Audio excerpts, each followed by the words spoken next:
Flying business class on a US airline is a luxury in name only. After doing it once, most people learn to never pay cash for it again. More often than not, you deal with mushy food and grumpy attendants who take every request like a personal offense. But take a flight on a leading Asian airline, and it's like stepping foot into a different planet where every passenger, even in economy, gets metal cutlery, hot towels, Haagen Dazs, and prompt service from attentive, attractive attendants who kneel down to your eye level whenever you speak. And it's impossible to ignore the extravagance in the premium cabins, where passengers can sleep on beds in private suites, indulge in caviar, sip vintage wines, and feast on lobster and wagyu steak. Even if you only ever fly economy, there is a sense of pride among the staff and a remarkable degree of thoughtfulness built into every leading Asian airline. Restrooms get cleaned mid-flight, every seat is built with lumbar support and adjustable footrests, plush pillows and thick blankets are given out to all rather than rationed, and every meal is meticulously engineered for quality and presentation. In contrast, the US airline experience feels hollow, soulless, and insultingly transactional. Cabin crews spend more time in the galley on their phones than with passengers and slam down trays of slop like they're feeding cattle. Meals are outsourced to industrial caterers at the cheapest possible cost and get served with less care than a high school cafeteria. The difference is not just in the product itself, but in the sense of care and intention behind it. Once you experience a premium Asian carrier, it's difficult to go back to US airlines. As a result, Americans today save up their cash and points for seats on foreign carriers simply because the domestic product is rarely, if ever, worth the cost. The strangest part is that US airlines pull in billions more in revenue and absolute profit than nearly every other carrier on planet Earth. Why can't they offer this kind of service and care? Is it greed or is it culture? It's the same industry, the same business model, the same planes flying the same routes, so how could the experiences be worlds apart? How does an airline that treats you worse somehow make more money doing it? The popular narrative is that Asian airlines are only able to achieve this level of hospitality and luxury because of state support. The argument goes that these experiences are all artificially subsidized by their countries, who pump billions into their carriers and airports to attract tourists, whereas the fully privatized, for-profit, independent US airlines are forced to make do with none of these handouts. In this episode, we analyze every leading Asian airline to break down the market dynamics that have uniquely enabled these international carriers to outclass their American rivals over decades in product, service, and standards. Flying in the US has become a taxing experience, where the cramped seats and rough service all drive this feeling where passengers are treated as costs to be minimized, rather than human beings. Even though every airline gets you from point A to point B, who you choose makes all the difference. The same is true for mental health, where there are a lot of options on paper that do the same thing, but there's a tremendous difference between being processed and being genuinely cared for. Therapy taught us to write down our worries on a list for later. Our brain learns to let them go instead of tossing and turning all night, and we get up the next day, ready to problem solve. Let's be real. The hardest hurdle for most people with therapy is not therapy itself, but instead getting started, finding a professional that you trust, figuring out the logistics, matching your schedule with theirs, and then worrying before a session if they're even the right fit for you. This friction is what makes people put off therapy or try it once and never do it again. BetterHelp, the sponsor of today's video, is built to remove exactly this pain point. You start by taking a short quiz about what you're looking for and get matched with a licensed therapist quickly. No more endless browsing, cold calling offices, or wait lists. From there, you connect however you're most comfortable, phone, video, or text, whatever fits your life and comfort level. And the best part is that if it's not the right fit, you can switch therapists anytime at no extra cost. No awkward conversations, no nagging follow-ups, and no starting over from scratch. You just keep going until you find the right professional who clicks. This flexibility is a big reason why over 6 million people have gotten help through BetterHelp to date, and why their app holds a 4.8 out of 5 rating on the App Store. If you've been telling yourself you'll get to point B eventually, BetterHelp is the easiest, smoothest, and most comfortable version of arriving at your destination. Click the link in the description or go to betterhelp.com/modernmba and get 10% off your first month of therapy. Thank you to BetterHelp for supporting Modern MBA and making this episode possible. To understand the global passenger aviation business, we must first understand credit cards. Credit cards are a uniquely American phenomenon that provide US airlines a massive financial advantage that no other carrier in the world gets. The co-branded credit cards and mileage programs generate billions in profit every year for every major carrier. Whether it's Delta and American Express or United and Chase, the deals are all the same. These airlines sell virtual miles to banks every year in exchange for billions in cash. These banks then dangle those same miles to consumers as incentives for credit card signups and spending. The reality is that if we strip out credit card revenue, the entire US airline industry effectively collapses. Every major carrier today is already losing money flying passengers from point A to point B. But once you add credit card revenue, these same airlines instantly return to profit with the cash to make payroll and keep their planes in the air. In short, credit card revenue today has become not a bonus but a critical lifeline for US airlines. This difference is why smaller carriers like Frontier and Southwest are struggling, and a big reason why Spirit today is bankrupt. They generate far less cash from credit cards and thus must ruthlessly squeeze every penny out of passengers to offset costs. From this angle, the goal of every major US airline is to pull you into their ecosystem. That way, you'll fly with them no matter what because you want the points. Throw in perks, upgrades, and reward multipliers. Everything is designed to make you stick with the same carrier as much as possible. Thus, the only way for foreign carriers like Cathay Pacific, Emirates, Singapore Airlines, or ANA to win your business is to create a product gap so wide that you would feel worth trading up for. If their in-flight experience and service was only marginally better, then Americans would just stick to the standard path of Delta, United, or American for points and status. At the same time, the home countries of these Asian airlines are tiny compared to the United States. Singapore, Dubai, Taiwan, Hong Kong, with the exception of Japan, these countries don't have the population, landmass, or need for domestic air travel. Without adequate local demand, their airlines have no choice but to poach Westerners to fill their planes. As a result, the leading Asian airlines are all international-based operators. This is the inverse of the major US airlines, which are all domestic-based businesses in revenue and volume. Even though China has the greatest number of travelers and Europe has plenty of businesses, winning over American travelers is the fastest path to profit for foreign airlines. For one, Americans fly far more frequently than any other demographic. When flying and driving are your only two options for transit, you really have no choice but to jump on a plane. Infrastructure constraints aside, Americans uniquely possess the disposable income and willingness to splurge. Because all the money in aviation is in the premium cabins, where a single business class seat generates more profit than the entire row of economy behind it, everything in the market pushes foreign carriers towards the same strategy. Unless you can bank on billions in credit card revenue or fall back on a massive domestic market, you must go upmarket to win over Americans and thrive as an independent airline. So if that means serving a better steak, making a comfier seat, and pouring a more expensive champagne, Asian airlines are broadly willing to make these investments to close the sale. Japan Airlines' first class boasts 43-inch 4K screens, headphone-free audio, and Michelin-starred fine dining. ANA's business class offers some of the widest plane seats in the world, sliding privacy doors, and intricate kaiseki meals. Taiwan's EVA Air serves food from Din Tai Fung, hands out free pajamas from renowned fashion designers, and provides lie-flat cabins. Meanwhile, Starlux perfumes first-class cabins with custom scents, sources meals from Taipei's trendiest restaurants, and offers seats designed to lower your blood pressure. Singapore Airlines is legendary for its suites, where every passenger gets to eat lobster in their own bed and armchair. Cathay Pacific boasts custom lighting, luxury bedding, and freshly pulled espressos, lattes, and cappuccinos available on demand. Meanwhile, Emirates first-class passengers get to take hot showers, socialize in an onboard bar, and sleep in floor-to-ceiling suites with unlimited champagne and caviar.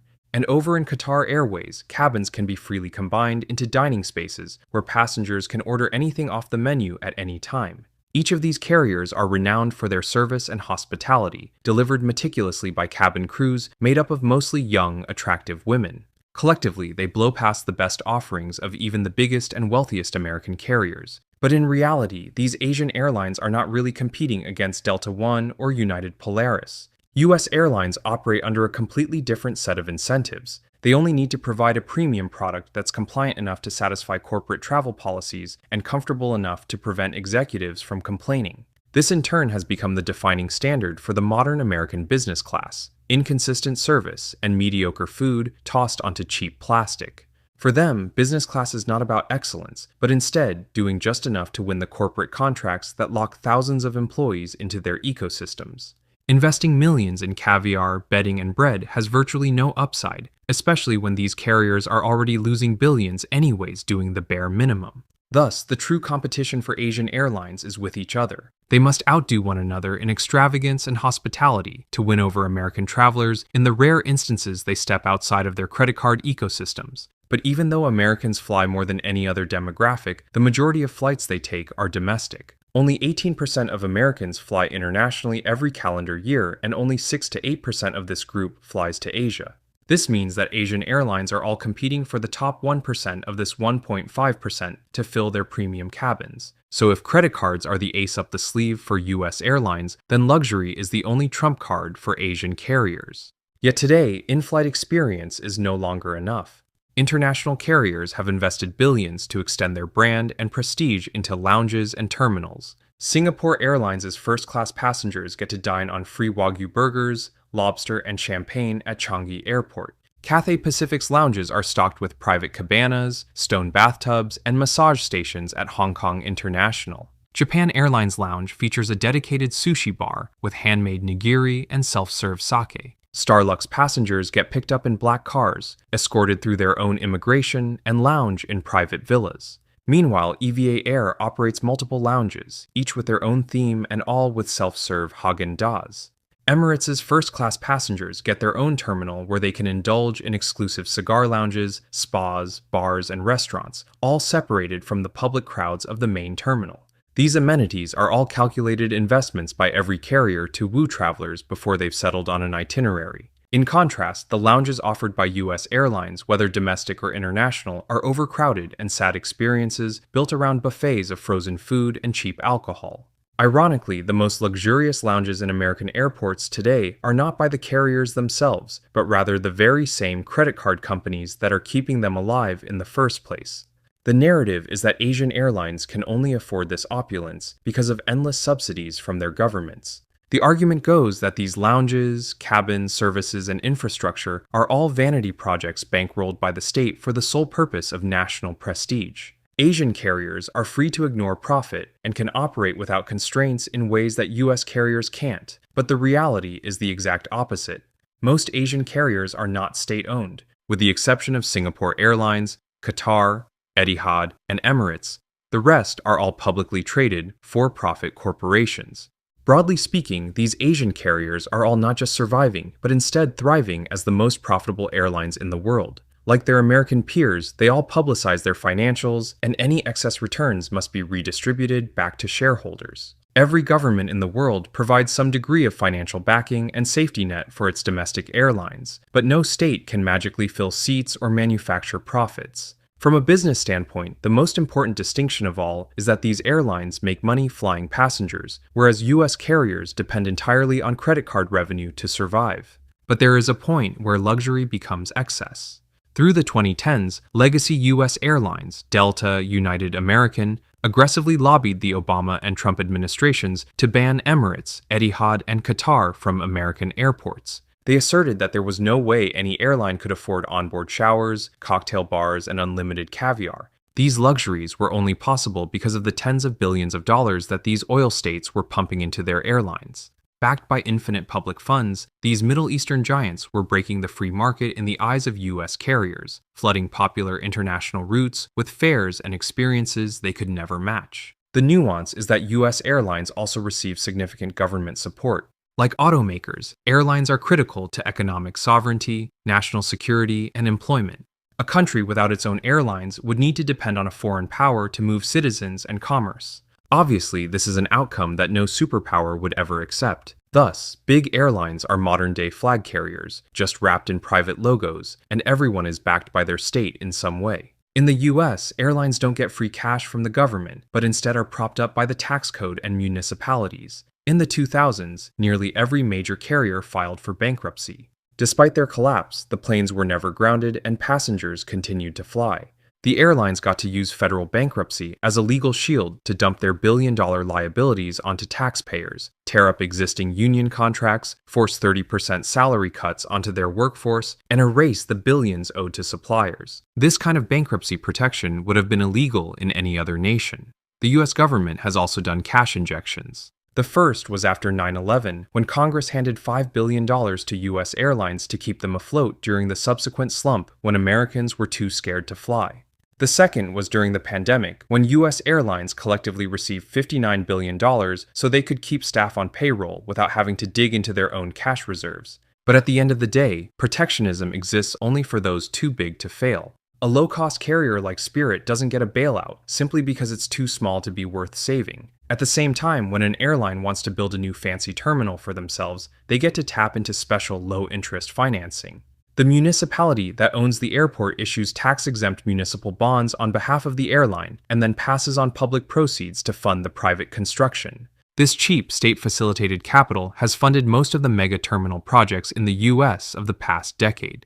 Ultimately, the greatest irony is that for all the money that the Middle East has pumped into its airlines, their amounts still don't come close to the billions that legacy U.S. carriers receive every year from credit cards. Like automakers, passenger aviation is not and will never be a free market. Across Asia, governments operate in deep alignment with their airlines, even in fully privatized markets like Japan and Taiwan. For these small countries, a premium airline is a critical instrument for economy and diplomacy. As a city-state, Hong Kong is fueled entirely by services. The country has spent generations building up its status as the finance and logistics hub for Asia.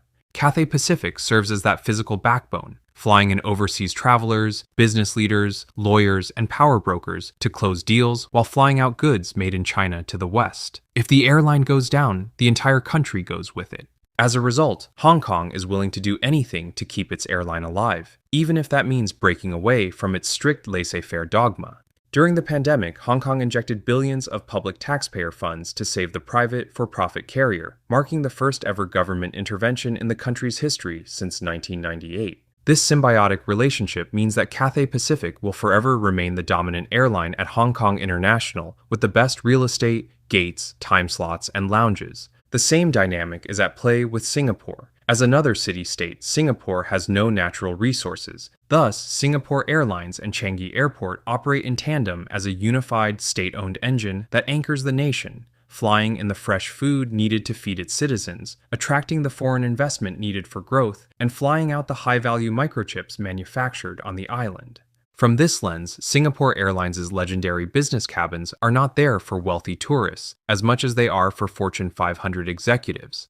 All the excess profits get returned to the government in the form of dividends. Naturally, when the pandemic hit, the airline was given a $14 billion rescue package to keep staff employed, planes in the air, and the entire country humming. Even in Japan, where all domestic airlines are fully private ventures, ANA and JL operate in step with government priorities. While cars remain the country's top export, tourism has surged in recent years to become the second largest contributor to GDP.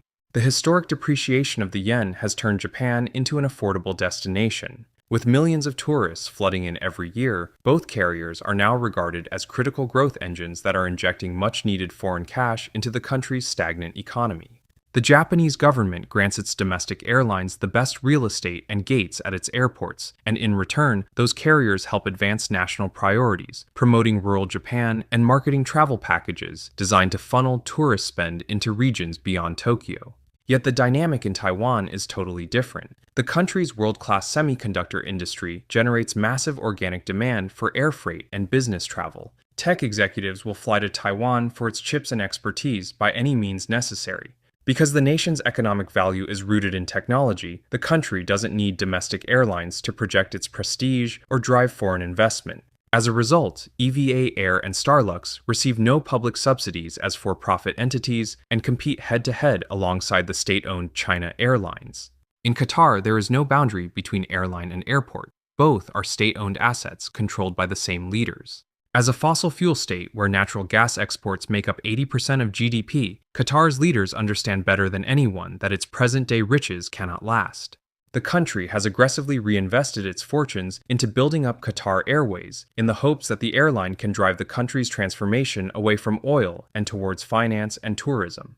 From this lens, Qatar Airways is both the marketing muscle and the funnel that physically carries international cash and talent into Doha.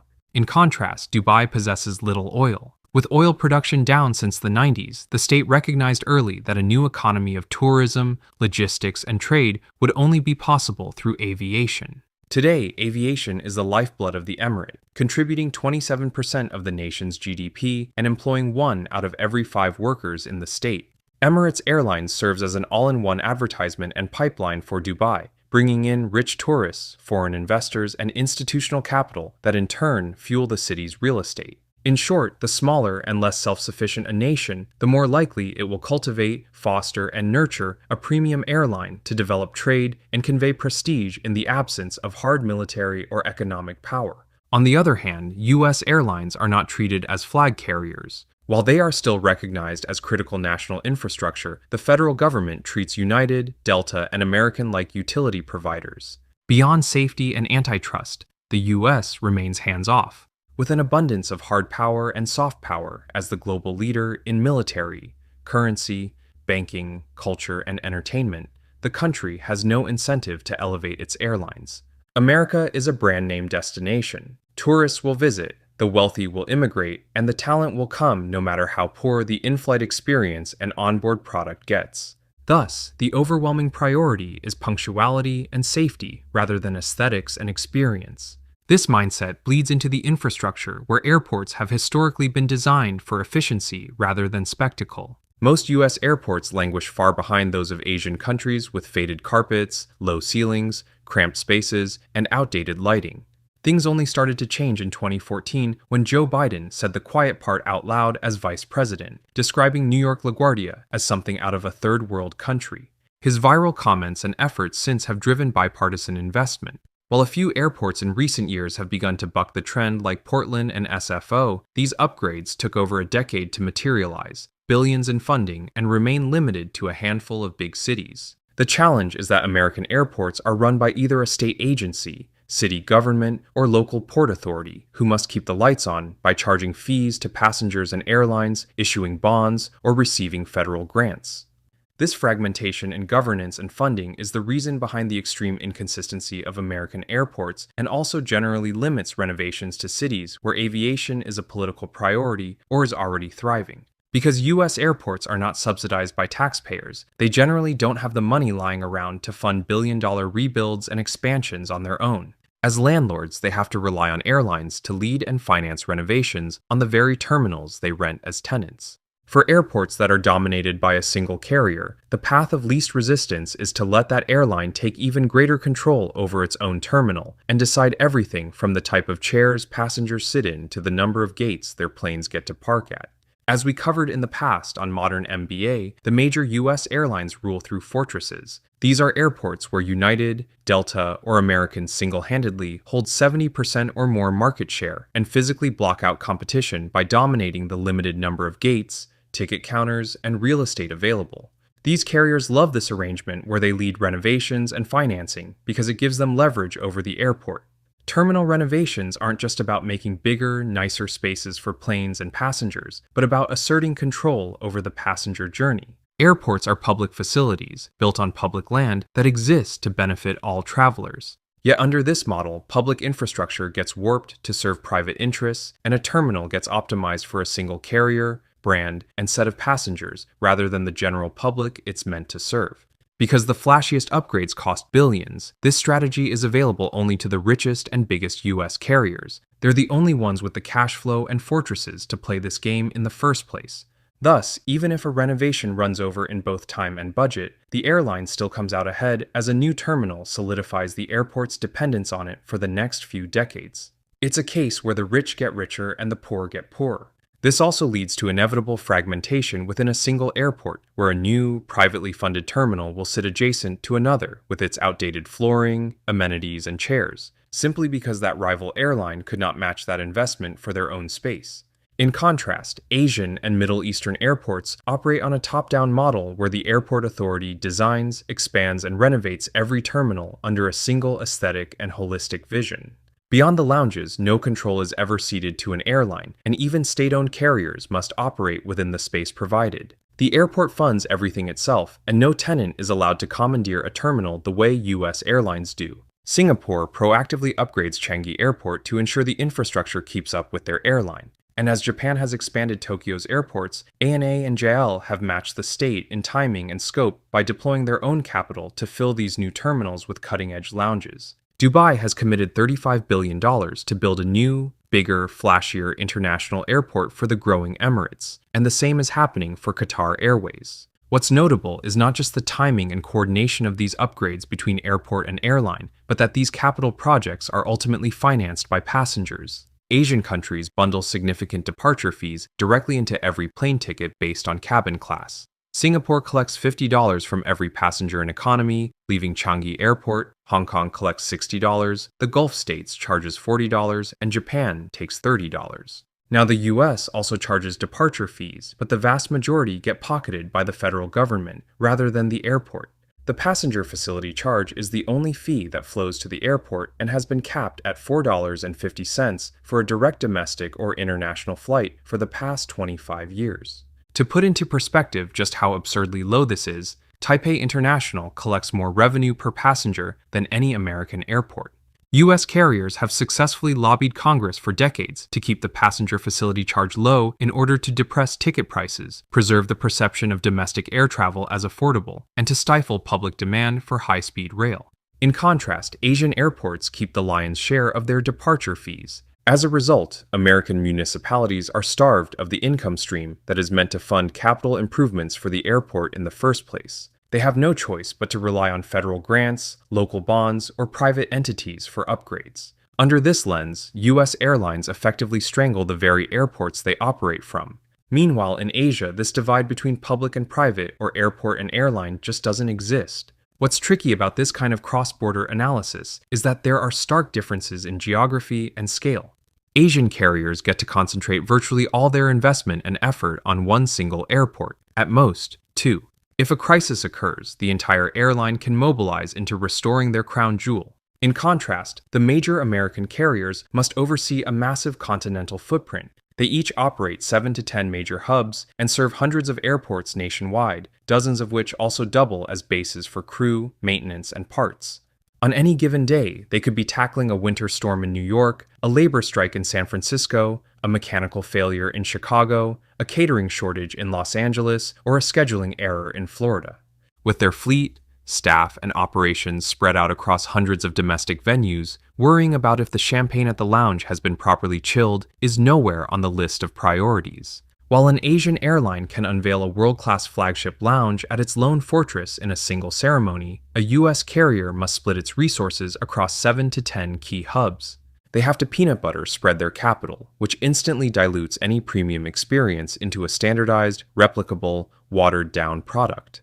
Luxury is a function of exclusivity and personalization, yet the sheer scale of American passenger aviation makes delivering a bespoke service inherently difficult. United alone carries more passengers annually than Emirates and Singapore Airlines combined. Since most customers are domestic, U.S. carriers use mostly short-haul, narrow-body aircraft. In comparison, Asian carriers all use wide-body, long-haul aircraft. U.S. carriers also have way bigger fleets to sustain their passenger volume, and the bigger the fleet, the bigger the workforce. They each employ hundreds of thousands of flight attendants, baggage handlers, support agents, and mechanics across hundreds of hubs. Meanwhile, Asian airlines employ an order of magnitude less and get to concentrate their workforce within a single venue. This difference in scale is why U.S. airline executives forever focus on safety and on-time percentages as their North Star ahead of customer satisfaction and prestige. But if we pause and review all the concepts covered, it seems that Asian carriers shouldn't need to compete on service as much as they do. They operate out of a single state-protected fortress and get all the best real estate, gates, and time slots on home turf. If a traveler wants a non-stop flight to Singapore, Taipei, Tokyo, or Dubai with favorable arrival times, they almost always have to fly the flag carrier. As long as the country is a popular destination, the carrier should always have business. But the nuance is that Asian carriers are battling each other for transit travelers, not just passengers whose journeys start or end at their home country. Transit travelers are those with layovers who only enter the country as a stepping stone to their final destination. Since they're just waiting at the airport, they don't individually inject a meaningful amount of capital into the local economy relative to a visiting tourist or businessman. But transit travelers are vital for unit economics. There are statistically not enough people in New York or San Francisco who want to fly to Tokyo or Dubai every Tuesday, at least not enough to consistently fill a 400-seat plane. At the same time, those business and first-class cabins only generate those great profits if the economy rows behind them are also filled. From this lens, economy is the floor that covers the flight's fixed operating costs, while premium cabins raise the ceiling, and an airline must fill both sections to maximize profit. Thus, transit traffic is essential to providing the critical mass needed to fill the back of the plane and make long-haul routes profitable in the first place. Leading Asian carriers are successful not only because of their in-flight experiences and infrastructure, but also because they're all located in countries with geographic advantages that make them good transit hubs in the first place. Half of the world's population lives within a 5-hour flight to Hong Kong International. Because China's airspace is restricted, Hong Kong's open skies stand out for business and commerce. Cathay Pacific sweeps up regional passengers across East Asia and pools them all into single mega flights to North America. Singapore sits between two hemispheres, making the country a natural gateway for long-haul nonstop flights between the West and South Asia. The shortest flight path between North America and Asia is not a straight line across the Pacific Ocean, but a curve that goes over Alaska. Japan is the first landmass that most trans-Pacific planes hit along this route. The two Japanese carriers use this edge to capture travelers from North America heading to Southeast Asia and vice versa. Taiwan sits at the midpoint between Japan and Southeast Asia, making it attractive for transit passengers looking for a 2 to 4 hour hop to Southeast Asia, rather than the 6 to 8 hour flight that they would have to endure if their layover was in Tokyo. EVA Air and Starlux both pool Southeast Asian traffic every afternoon into waves of red-eye flights to the US. While the Asian airlines excel at the linear corridors across the Pacific or Indian Ocean, the Middle Eastern carriers sit at the center of the Afro-Eurasian landmass. Emirates, Qatar, and Etihad can connect virtually any city pair on Earth with a single stop like China to Africa or Europe to India. And while Japan, Australia, and Europe shut down their airports at night with strict curfews, these barren Middle East airports are open 24/7. The only international routes that the Gulf carriers don't have an advantage in are the ones between the US and East Asia, and this corridor remains exclusive to ANA, EVA Air, Cathay Pacific, Korean Air, and so on. Transit traffic is also invaluable because it unlocks cargo as a major revenue stream. Since these carriers all operate massive wide-body aircraft, they can fit freight pallets and heavy shipments beneath the passengers they're already carrying. Conversely, cargo is small fries for US airlines. With mostly narrow-body aircraft, there's no capacity for heavy shipments. The air cargo business that does exist has long been vacuumed up by dedicated giants like FedEx and UPS, who offer better infrastructure, service, and expertise than what Delta, United, and American could ever piece together. Ultimately, success is not down to money alone, but rather the combination of money and geography. A country that is not a popular destination or physically on the way to a major market can build the world's most opulent airline and airport and still fail. The Middle East carriers are thriving not because of their onboard showers or caviar service, but because planes that are flying between Europe to Asia or Europe to Australia naturally pass over the Gulf. They simply tapped into the existing traffic overhead and used luxury to elevate their airlines. At a macro level, it's a flywheel. The more attractive a country becomes as a destination or transit hub, the greater volume of passengers that it can move through its airport. The greater the traffic, the more departure fees the airport gets to collect, and the greater the likelihood that planes can be packed to capacity. The higher the load factor, the lower the operating costs, and the greater the profit margins for the airline. This surplus then flows back into the in-flight product and infrastructure, which in turn fuels the airline's profits, the airport's revenues, the national economy, and the country's standing on the world stage. Because transit travelers have a choice of where to spend their layover, Asian countries and airlines must continually elevate their onboard experiences, lounges, and airports to ensure that their hub remains the most compelling layover or destination. The final and most insurmountable difference between American and Asian airlines is labor. U.S. carriers employ rigid, unionized workforces who are protected from involuntary termination and governed by strict work rules. Under this structure, the compensation and assignment is dictated by seniority rather than performance. This is why if you ride United or Delta's business class, you'll generally end up with the oldest and most jaded flight attendants. Since flight assignments are determined by hire date, the most senior staff will always lock down the popular international long-haul flights for themselves. These routes allow them to complete their monthly flying quotas in just a few trips, maximize their daily stipends, and enjoy company-paid layovers in luxury hotels at top-tier destinations. Since pay is based on tenure, there is no incentive to do anything beyond the bare minimum. Those who do go above and beyond don't get rewarded, as merit does not supersede seniority. To control labor costs, every U.S. airline staffs their aircraft to the minimum required by law. In contrast, leading Asian carriers generally overstaff their planes well above the legal minimums to guarantee high-touch service and a good baseline experience for all cabins.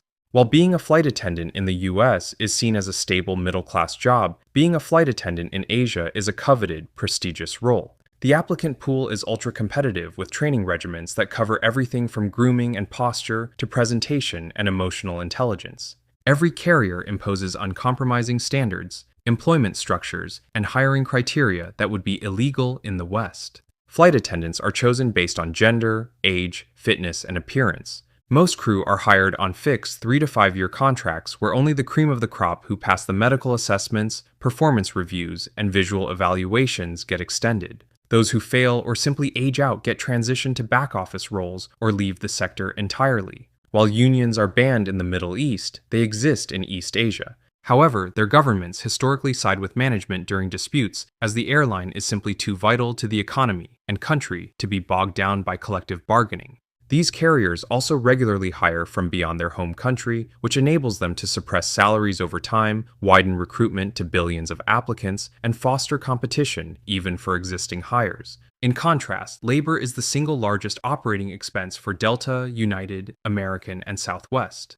On top of the day-to-day staff, each of these carriers also must shoulder hundreds of millions every year to fund the lives of their retirees. Meanwhile, because leading Asian countries have public healthcare and nationalized pensions, their carriers don't have to carry retirement liabilities the same way that U.S. airlines do. These structural differences of depth versus breadth enable foreign carriers to perennially outperform American airlines in product and business, capturing maximum spend from American travelers in US dollars, paying smaller expenses in weaker local currencies, committing all their resources for few rather than many, and reinvesting the remaining margin into aircraft, infrastructure, and innovation. Ultimately, the main ingredient behind all of this is culture. Not every Asian airline is a success, and if we look at legacy European carriers like British Airways, Lufthansa, and Air France, these are airlines with massive international appeal, strong access to capital, geographic advantages, and single fortress hubs.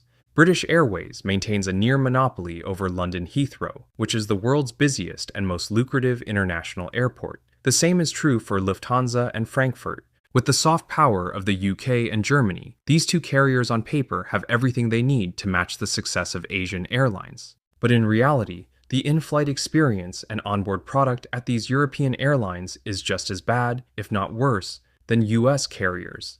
Thus, British Airways and Lufthansa are counterexamples that prove that even if you have a single fortress hub, endless demand, global relevance, and an abundance of power, it means nothing if the culture and ambition doesn't exist.